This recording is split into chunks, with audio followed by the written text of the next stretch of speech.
Mayor, thank you very much, and your staff for putting this as a priority. But you must remember, the storm was in 2005, that big storm where everyone was flooded. And I must suggest that for years right after 2005, I believe very little was done. We had made a recommendation then of a $50 levy per household, and I believe there was about 70 or 80,000 homes that get tax bills from the city, which could have given you $4 or $5 million a year back then to get it started then. But I appreciate that things are going ahead right now, and the sooner we get started, the better.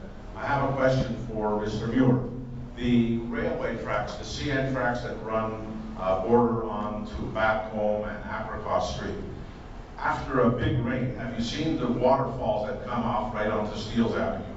And a lot of it spreads into backyards there too. A lot of the culverts are covered with branches and trees and stuff like that. What are you going to do to get CN to cooperate and to help out in this matter? That area is an area we are looking at in terms of refining the Class EA solution. I've been told about the waterfall when the system capacity is exceeded, it goes into that rail underpass. The consultants have recommended some more extensive sewer upgrades in Canadiana and up to Apricot that should help alleviate backup in that area.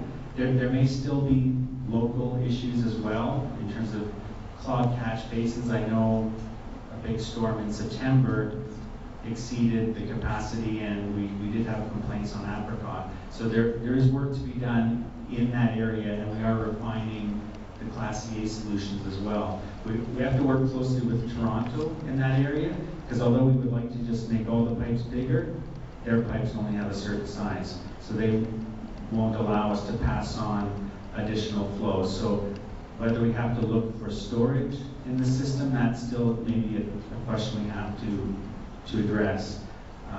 The first phase of work in Bayview Glen is more at the top end, where most of the sewer replacement is planned. One other question: how can you get cooperation from the golf courses also? That maybe build ponds on the golf course, work with them. Yeah, there were discussions during the EA with the golf course, and there were some concepts put forward for discussion. In the approved EA study, there were no ponds approved. The solution was to increase the pipe sizes on Canadiana. So that's shown in, I think, the fourth from last display board. But depending on negotiations with the City of Toronto, we may actually look at a pond as well. So it's actually, we're pretty well done the design at the top end of Bayview Glen. We're now looking at Apricot. So we won't have money in the next year to do that work. So I have to admit, we're still in a bit of a design refinement in that area. But it is important. We have lots of reports of flooding in 05. So. Okay, thank you.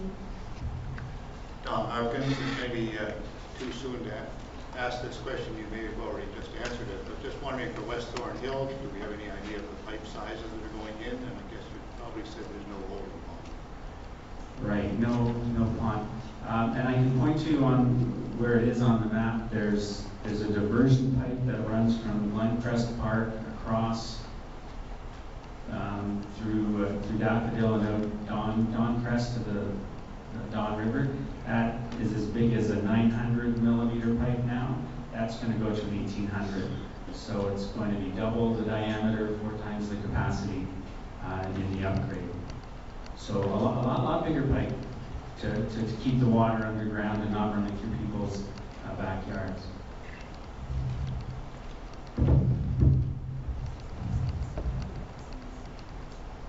If I may, I hope you're hearing me. My name is Goodwin, Terry Goodwin, and for a good 50 years I lived on the other side of Yonge Street. And I'm the past 7 or 8 years I'm on this side of Yonge Street.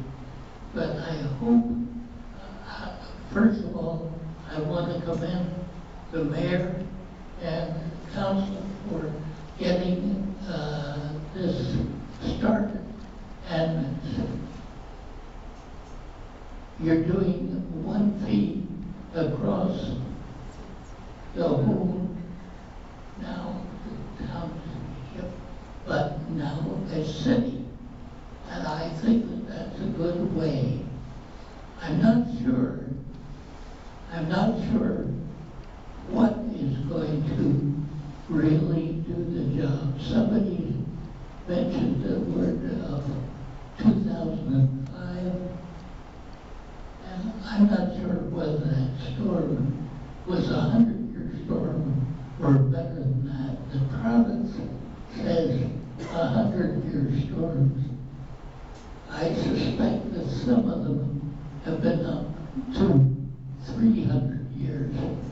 And you just can't take it. The province says stick with a 100-year storm. A lot of Markham was built under the 25-year storm. And that's what the problem is right now. And I sincerely hope that the stormwater levy will be shown as a separate line or column on the tax bill, and that you're shown specifically what it's for. And I can say that that was done once on the school tax provincially, which has been lost. It doesn't show up in my local tax bill now. And I think that that will be very good bonded for the new hospital site, Maple, and they got no complaints about it at all. So I would suggest that you identify the tax, what it is for, and make sure that it gets through the local tax bill, that the region or someplace else doesn't try to grab it along the way. But thank you very much. Thank you. And I just wanted to say, Rob, I think those are exactly the types of comments that you're really interested in at this point as you kind of plan, go drill deeper into the details that you were talking about. That's right. So that's awesome. Thank you. Thank you. My name is Adele Bernstein. I'm interested in knowing if this fee is for a certain number of years, or is this going to go on forever? Well, in the strategy, we've set a 30-year implementation time frame. So we would be collecting over $5 million a year for 30 years to get the $150 million we need to fill the funding gap. So presumably after 30 years, there wouldn't be a need for any more storm sewer upgrades. But there are still all these other pressures, as Mike alluded to. There's climate change. We may find in 30 years that we have to do maybe more work than in those, was the green areas on the map? Maybe we have to go back and revisit some other areas with minor deficiencies. The plan is to set the fee and give ourselves some funds to do some good work, say over the next 5 years, and then maybe reassess the fee and what our costs are, what the time frame could be, and adjust the fee similar to what we do for the water rate. That's the approach we're looking at right now. Thank you. Mike. My name's Bob Copeland, and I just had one question. About 6 months or a year ago, there was an article in the Liberal that said that Vaughan was going to annex part of West Thornhill.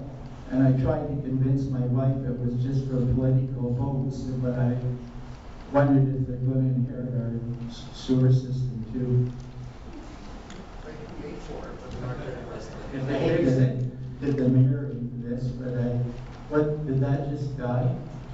I think I'm not sure what that article was. Sorry, yeah. I'm not sure what that article was. Sorry, I was going to step up here. But there was, and we did make a submission. There were changes in the federal riding, the boundary. So maybe that's what you're making reference to. That, and we tried to keep all of Thornhill together in the federal riding. Unfortunately, the commission did not listen to this, and they did split off. It's the east part of Thornhill is going to a riding east of here, and you're right, everything west of there, which is most of Thornhill, but not all of it, is going to go with a bigger riding to the west of here and go on. And we, just a week ago or so, asked the federal government to at least call it the riding of Thornhill, so at least that community is still recognized in the name of the riding. I had a second question too. I had a second question too. One was that I think the mayor was involved, but there was an article in the Liberal again that said that all the money was going to go in a central pot and be spread out over Markham to pay for the sewer system. And then other people said, well, this is an abomination. We have good sewers, so we're not going to contribute. And there was a lot of hoopla that went on. Then it sort of died in the papers, and I just wondered if that just died now. So that debate on the funding source and who would pay even in new areas, They were that, going to put it in one pot, and then there was a big argument that some people said, well, we got a system, why should we contribute to the others that happen to have a bad run the pot? yeah, ultimately the decision was to go to a citywide fee. And you know, some of the considerations there are that there are major roadways that are flooded. Someone mentioned the underpass on Steeles of the rail line. A lot of people use Steeles even if they don't, you know, live in that part of Bayview Glen. A lot of people use Woodbine even if you don't have a business along the Don Mills Channel. So ultimately the decision was to recognize that it's a community benefit even beyond individual properties in the old service areas, and to have everybody can contribute. A good point there is if everyone's contributing, we can probably accelerate the program quicker than we could have otherwise if we were counting on just local areas to pay. That probably would have been a financial barrier. Okay, thank you very much. Thank you. It's Mickey Mitchell. I live in this area. I'm glad to hear that Mayor Mickey considers this a top priority. However, if I look at the 30-year time frame to bring everybody up to 100 years, at Thornhill, this area costs $40 million. At $5 million a year, even if the whole money was spent for us, it would take 8 years before we get to 100 a year protection. Am I correct? And listening to previous presentations, I thought this area we had protection only about 5 years or something like that. In which case, we're lucky we haven't had another big one since 2005. But at the rate we're going, this area will have at least 2 or 3, well, on average, 2 or maybe 305 before we get there. So while some of we may be worried about fees of $50 and so on, when you think about how much it costs us in terms of effort and insurance and so on in 2005, should we move this faster? And I'd like just to question that on the present level, when would we in this area get to 100 years? I think, Mickey, your numbers are right. It would be 8 years to upgrade the storm sewer system to 100-year. But we've already reduced the flows by half in the sanitary system in Grandview. We'll do the same in Bayview Glen. So there's more factors than just the storm sewer that's affecting the risk of individual properties. In many areas, the storm sewer isn't even connected to properties, maybe about half of them. So the constraint may be the wastewater system. And through downspout disconnection, many people have participated in that. We raise the level of service, and we've already done that. Operational activities, clearing debris on culverts also helps. So as an example, we had a big storm in the second week of September last year. It was about 99 millimeters of rain. That's almost a 100-year storm. We had a handful of problems in West Thornhill. So although some of the pipes can only handle a 5-year, they're not all connected to houses. We've done a good job in reducing the risks from the wastewater side of things, and those systems, they work together. So I wouldn't be too worried that we're at a significant risk over the next implementation stage. We'll be better off when we're done, but right now we've kind of had the system tested in a big storm in September, and it came through pretty well. Just one quick question. How much we spent annually on maintenance? 1.7 million on erosion restoration, pond cleaning, pipe cammering, repairs, outfall repairs, about 1.7. The erosion repairs are actually paid 2/3 by development charges, so only 1/3 from the tax base. So our spending is actually more than 1.7, but from the tax base on stormwater, about 1.7 million. That's the Thank total you. for the whole town. That's citywide, yes. Would that be include the fixing of the roads around the manholes and things like that? Because I've seen a lot of the repair work. That excludes road paving. Good evening, my name is Fred Lechner. I live on Canadian Drive. Just a very brief comment to that in my text for the transparency and the level of communication. I have 2 questions, and forgive me if they may be a little simple, but the first one is where is the existing system? Is it in my backyard? Is it under my front lawn? Is it under the road? And I guess the other question is, can you give us some sense as to what the level of disruption to traffic flow in the neighborhoods might be once this work is commenced? Yeah, it's a little bit of both in terms of where the system is. For the most part, the storm system is in the right of way, so it's under the street. But we have in your neighborhood, we have it sort of weaving around through the blocks from Cliff over and from Laurel to Canadiana. It snakes through some backyards. Where the overland flow goes, that's what Mike was saying, wasn't really considered in the old design. That may skirt between houses in different spots. So it's a little bit of a tough question. It spreads all over now. Where we're going to do the repairs, we're trying to keep on the right of ways. So we've been refining the alignment of the storm sewer improvements, so we don't have to dig up through backyards. So that's an improvement we'll be ranking at the top end of Bayview Glen. I hope to maybe share in about a month. And likewise through Canadiana. I don't think there's any work in backyards just up Canadiana. We want to keep the work on the right of way.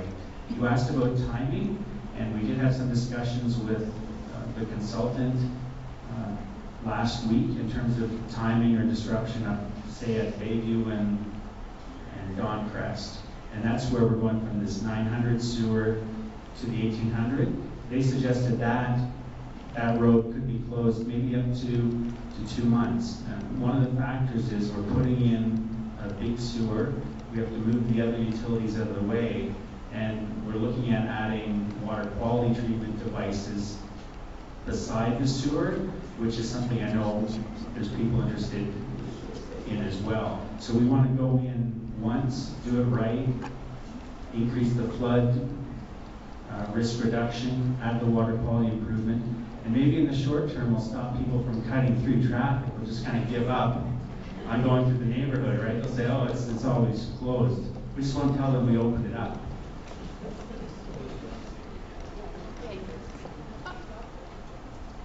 Okay, it's back. I saw another hand over there. Yes. So what I'm picking up is we've got about 8 years for some of us, and I know when I first purchased a heritage asset in Thornhill, I walked into the basement and I was absolutely stunned. There were 2 things in it of merit. Just lost it. Battery. So there were 2 things in my basement when I first bought my heritage house. There was a furnace and a sump pump, and that was a clue. Yeah, every now and again, there's water in my basement. And at the far end, there's a huge cistern where we used to encourage water from the roof to be stored because we weren't on any sort of town system. And I think to a certain degree, it's kind of like when you approach an intersection and you're going to cross the road, you look. And you look around yourself, and if you notice there's been flooding in your neighborhood in the past, history has a tendency to protect that, to repeat itself. So you do not store your family albums in your basement. It's going to happen again. And it could be after we've done all this work, it's maybe going to happen again. 50% of the people who live in Markham weren't born in this country. And where they came from, quite often, never did have basements. So basements is a new thing to many people, even in our society. And so what are you doing with your basements? Because that's typically where we're getting a lot of the hits. So that's one thing that came to my mind as this problem surfaced. Yeah, there's intersection issues, but I think we can take a lot on ourselves to deal with some of these issues.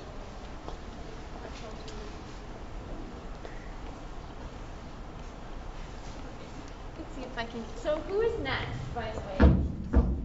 Is there, sorry, you asked your questions. Okay, so I'm just looping back around again. And the microphone is back on.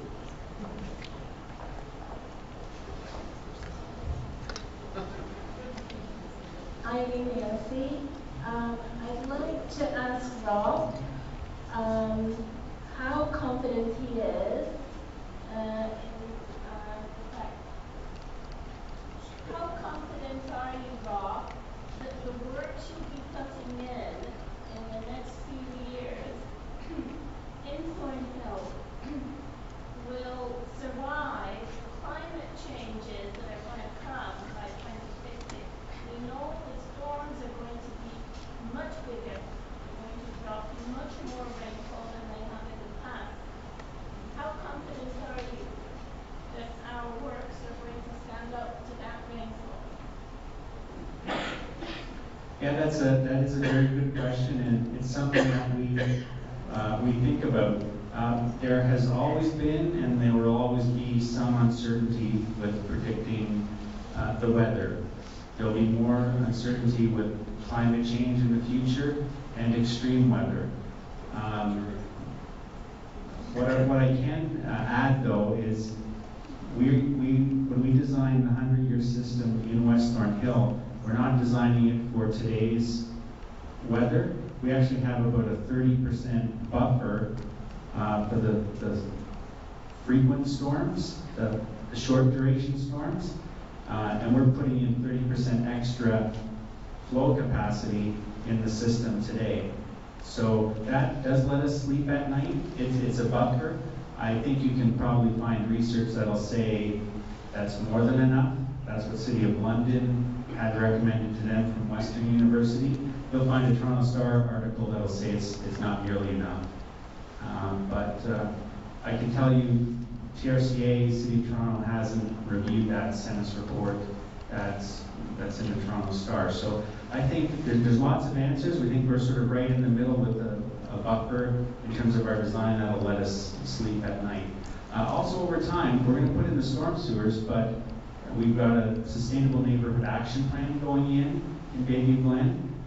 We can look at more cisterns and rain barrels and other permeable driveways over time that'll add that little bit of extra complementary protection over time as well. And that'll complement the big pipes we're putting in now. Great. Yes. It's being a bit finicky, I have to say. All right. I'm happy to repeat back your question. I'll use my outside voice.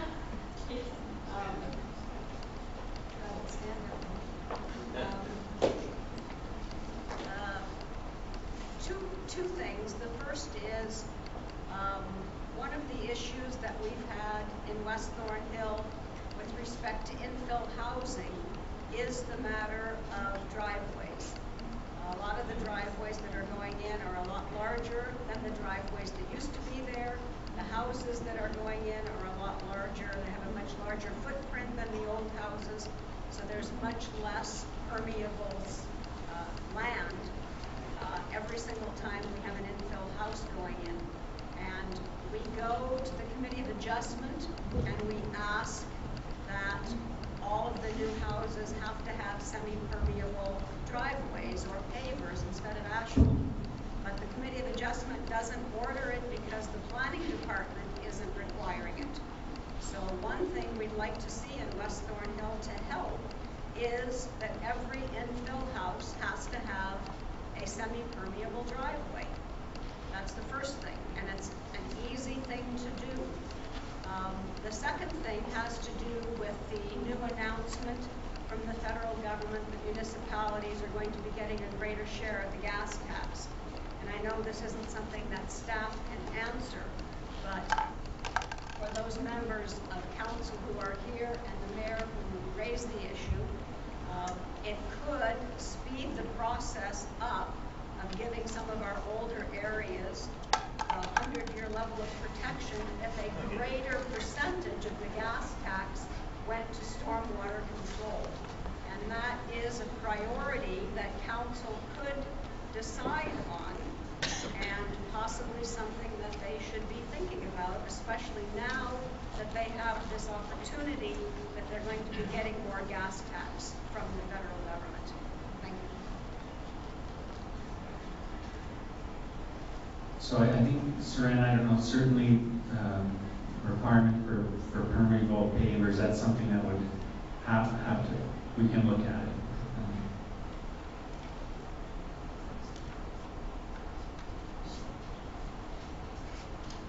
Yes. Can I just pick up on that? We're just reviewing the official plan right now. Is that the sort of thing that could be put into the OP? Maybe you don't know, but that might be something that folks can follow up on. As Saran just said, it doesn't really get down into that level of detail. In terms of policies and principles to mimic the natural hydrologic cycle and reduce those impacts, we do have language in there to set us on that path. We talk about integrating the infrastructure design and the design of the public realm, and sort of in a broader, from an urban planning and city building point of view, how to build communities that don't have that sort of environmental footprint. So those are the goals and the direction in the new official plan to build areas that have the mitigation built in. Yeah, and in our stormwater guidelines and the TRCA watershed policies, there's a requirement now to promote infiltration on every new redevelopment site.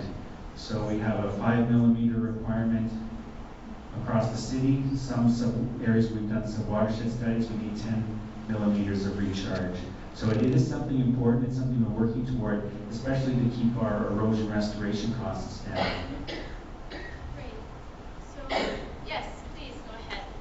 It's really misbehaving, and I have to apologize. It's kind of on and off.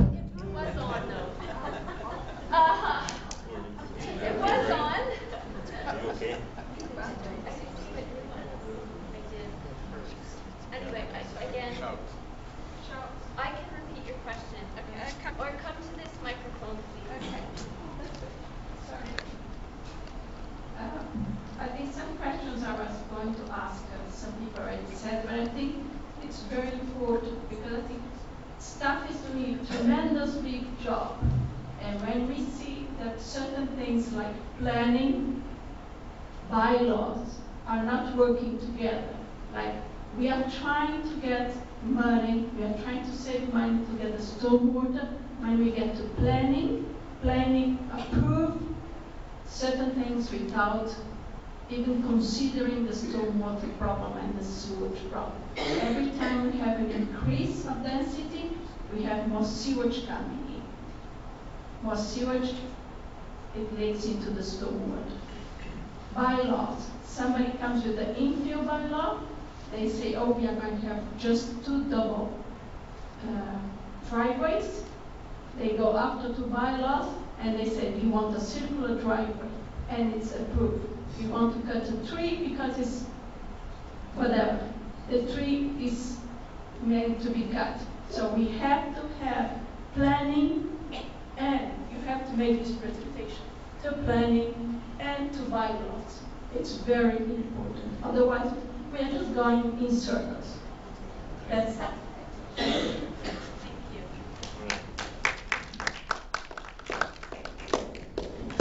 and then go to council, and council approve when you divide the lot in two, and then you have two houses in the places of one lot. Great. Okay, so I think that message was heard. Thank you. Okay, so I'm just looking out, and I don't see any additional hands raising. Well, actually, I see one now at the back. So, sir, I'd invite you to ask your question, and then we'll go on to the next steps. I was just thinking the province is encouraging building up, and without insulting you, I wonder if you took into account when you put in these lines that they're probably going to have to be a lot bigger because we're going to go up in the west on Thornhill. Will probably be built with apartments over time. Yeah, accommodating future growth or intensification is important. I can say the design that we're putting in now, it does consider the amount of extra driveways and maybe lot subdivision that Evelyn mentioned. We are going to design the new system to convey what's already coming off now with the past intensification. For new development along Yonge Street, we're actually fortunate that some of those properties are going to reduce the amount of runoff that they generate compared to what's happening today. As Mike said, there's old development areas with poor standards compared to what we have today. And say World on Young, what's being replaced is going to have a lot lower runoff. They're storing a lot of that runoff on site. So in some ways, the development is helping reduce the risks in certain areas. We're very careful in terms of raising the amount of control of runoff that the new developments provide us. And that's part of our site plan review. And I also was wondering if the 155 million takes into account inflation, which I realize is a devil to begin. That's in today's dollars. So 30 years from now, it won't be the same in today's dollars, but it'll be the same out of pocket, we would imagine.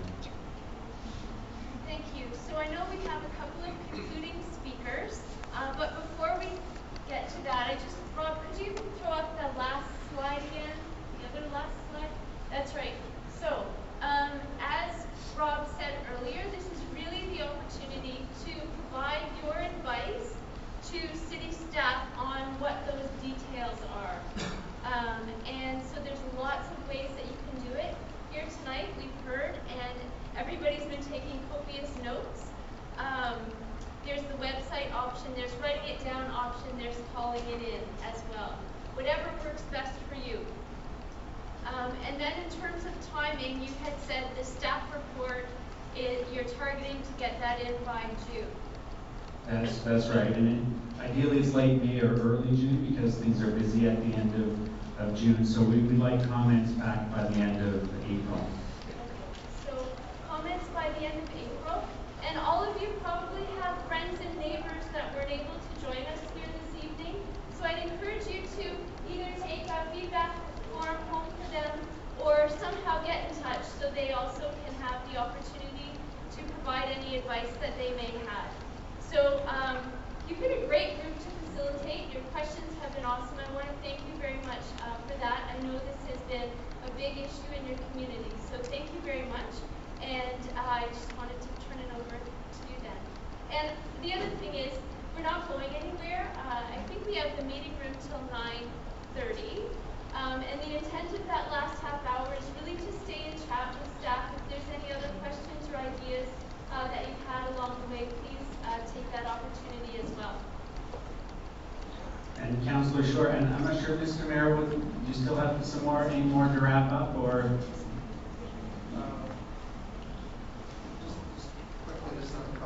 I was going to introduce you. Okay. Okay. Thank you. Good evening, everybody. Councillor Hamilton's got to watch the property only a minute and a half, and that's 2 minutes now. So I'll be even less than that. First of all, I want to thank everybody for coming out. This is really great seeing such a great turnout. And, you know, to me, this is personally an important issue. I was I had about 4 inches in 2005, and it wasn't a pleasant experience. So when Mr. Copeland asks the question about priorities, I can tell you, well, we've got a number of really significant issues on the agenda in Markham right now, one of which, especially in Thornhill, is the extension of the subway from along Yonge Street from Finch up.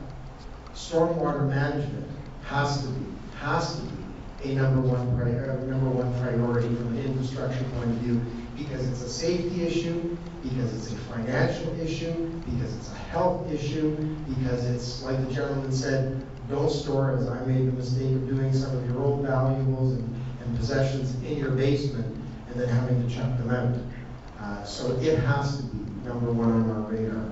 I want to tell you very quickly about something else that somebody asked about what they were hearing from other areas of the city. And we sort of fast-tracked this part of the process just a little bit, instead of this being a consultation on, as the commissioner outlined at the outset, looking at a couple of different options. We've gone straight to deciding, and it was with the support of residents throughout, your neighbors in different parts of Markham, being really, really good neighbors, and writing us and saying, this should be an infrastructure expenditure, investment, if you will, just like putting in a new road, just like putting in a new water main, and your neighbors in Milliken and in Unionville and elsewhere throughout the city recognize that while Thornhill was going to be the first priority to tackle from an infrastructure point of view, this should be a citywide expenditure and not a Thornhill only levy. And just to give you a quick example of what the difference would be, in one of the earlier slides, it was shown that this, using the gas tax as an offset, would be a $36 per household per year expenditure over 30 years. The difference would have been, if this was a Thornhill only levy, $330. No if and or but, $330 versus 36. So I'm really happy that we are where we are today. And with that, I'm going to turn it over to Mayor Scarpitti to bring a few closing remarks from the city. And thank you everybody for coming out tonight.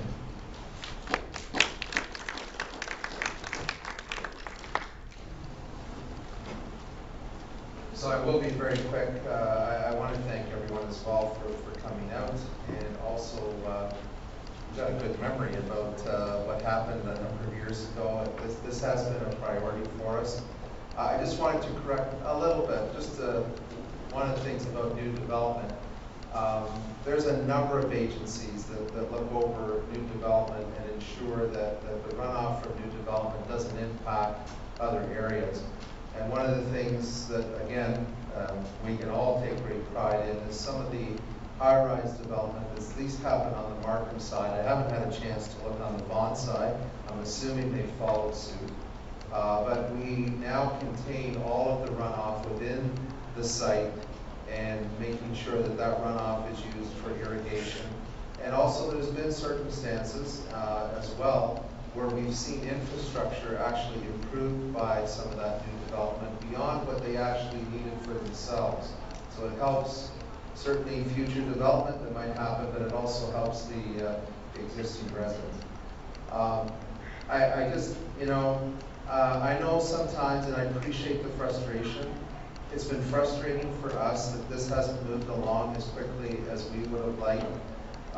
If you ever have to be responsible for an environmental assessment process, if you ever have to be at the mercy of the Ministry of the Environment, and that one person who doesn't provide any technical background to an objection, but they can object, and then we had to respond, it is a frustrating process. And if we often say if everything was within our control, then yes, we could move it along a lot quicker. But I share the frustration, but I also want you to know that our staff, our consultants, everyone has been moving forward.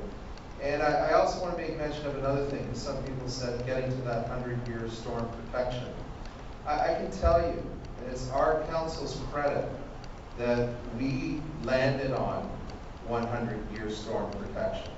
Because when the report came back, it had a range of options. And we chose to go 100-year. And that was the greatest protection within the range of options that we had. Now, some, again, when we get going with the construction, may say, why can't we have that just happen in the next year or two? And our commissioner has, illustrated quite well that if we were to do it all in the next 2 years, or whatever, however the shortened time frame is, West Thornhill would look like a war zone because of all the construction and everything that's required. I mentioned this the other night, or last night, out in the East End, and the person quickly said, you mean like Main Street Markham's been for the last few months? Because we're doing big improvements over there. And so even the construction has to be phased in. But as Rob mentioned, I believe, a lot of what we've done and a lot of the first steps we'll look after. And I don't know if you have that chart somewhere here about the percentage of what gets looked after with some of the improvements compared to what gets done over the long term. A large part of it gets looked after in the shorter term versus the longer term, but it'll be the longer term where we finally reach 100-year storms. So I just want to thank everyone, and if I could also wish you a happy Easter and a happy Passover, and appreciate that on a week where we are celebrating some of those things within our community, and happy Nowruz if there's anyone here as well, when we're celebrating those things, that you've taken time out of your schedules to be here. And again, thanks to our staff and our entire team that have helped us on this project, and to the steering committee who dedicated the time towards this project as well. Thank you very much for coming.